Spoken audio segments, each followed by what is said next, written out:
In the rolling hills of a quiet countryside, where the wind carried whispers of history, stood the Hamilton Meadow, a modest 800-acre stretch of green that had weathered wars, storms, and time itself. At its heart lived Clara Hamilton, a 68-year-old widow with hands as steady as the oaks lining her land. For over 40 years, she and her late husband, Tom, had turned their meadow into more than a farm. It was a sanctuary, a proving ground for the nation's defenders.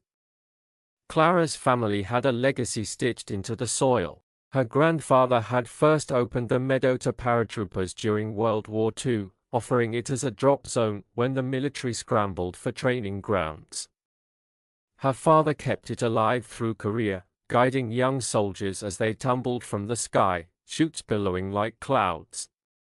When Clara and Tom took over, they expanded that promise. Every summer, they hosted Air Force units for parachute drills, and every winter, they cleared the snow so rescue teams could practice emergency landings. Clara would stand at the edge of the field, a thermos of hot cocoa in hand, watching the descent of soldiers with a quiet pride.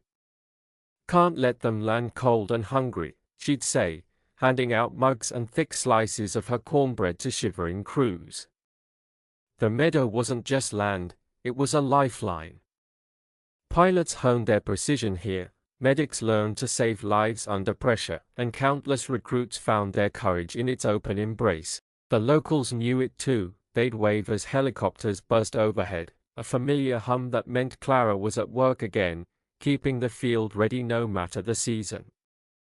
But last spring, a shadow crept over the meadow. A sleek corporation, Horizon Ventures, swept into the county with promises of progress, data centers, luxury condos, a glittering future. They'd bought up every farm around Clara's, their checkbooks waving like flags of surrender. Prime land, they called it, eyeing her meadow with cold calculation. They offered her millions, more than the soil could ever yield in crops. But Clara saw what they didn't: the ghosts of paratroopers landing under moonlight, the echoes of her husband's voice calling out coordinates, the gratitude in a young pilot's eyes. "This isn't about money," she told them, her voice firm as granite. "It's about duty." Horizon didn't care. They leaned on zoning boards, twisted laws, and pushed a final notice through her mailbox, a gleaming eviction order with a 30-day countdown. Clara sat at her worn oak table, the paper trembling in her hands. 40 years of service, 3 generations of sacrifice, about to vanish beneath bulldozers. She didn't cry, she wasn't the type, but her chest ached as she pinned a sign to the meadow's gate, "Hamilton Meadow Training Ground Closing. Serving our forces since 1942. Thank you for the honor." Word spread slowly at first. A local boy snapped a photo of the sign, its weathered letters stark against the golden field, and posted it online. "This is where my dad learned to jump," he wrote. Then a pilot chimed in, "I landed there in '98, best cornbread I ever had." Soon, the story rippled through military circles, a quiet swell of voices who'd trained under Clara's watch. Vietnam vets recalled her father's steady hand. Gulf War pilots remembered Tom's flashlight guiding them down. By nightfall, the photo had reached a colonel's desk, and then, somehow, a general's. Clara was in her barn, oiling Tom's old radio, when the phone rang. She wiped her hands on her apron and lifted the receiver. "Mrs. Hamilton," a crisp voice asked.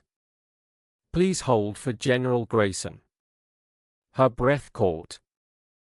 The General Grayson? The one who'd flown missions over deserts and mountains? Before she could process it, his warm baritone filled the line. "Clara, I've heard about your meadow. Tell me everything." For half an hour, she did. She spoke of her grandfather's promise, her father's resolve, the nights she and Tom stayed up to mark the field with lanterns. She told him about the soldiers who'd written her letters from war zones, thanking her for the skills they'd honed on her land. "It's not just mine," she finished. "It belongs to them too." The general was silent for a moment, then said, "We don't let places like this go without a fight. Give me a day." Clara hung up, her heart pounding. She stepped outside, the stars above the meadow as bright as ever, and whispered to Tom's memory, "Something's happening."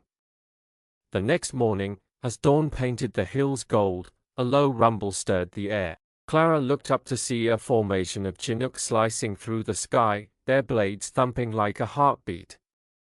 They touched down in her field, kicking up dust and memories. Out stepped two officers in crisp uniforms, stars glinting on their shoulders. "Mrs. Hamilton," one said, extending a hand, "I'm General Pierce. We're here to secure your meadow."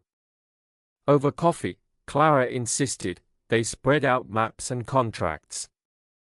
The meadow would be classified as a permanent military training site, untouchable by developers. The Air Force would pay a lease, enough to keep the farm thriving, while Clara stayed on as its steward.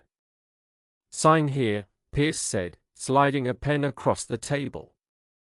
Her hand shook, not from fear, but from a joy she hadn't felt since Tom was alive. She signed, and the meadow breathed again. That afternoon, the generals paid Horizon Ventures a visit. The executives, all suits and swagger, faltered as the officers laid down the law. National security trumped their blueprints. "But our investment," one began, only to be silenced by Pierce's steely gaze.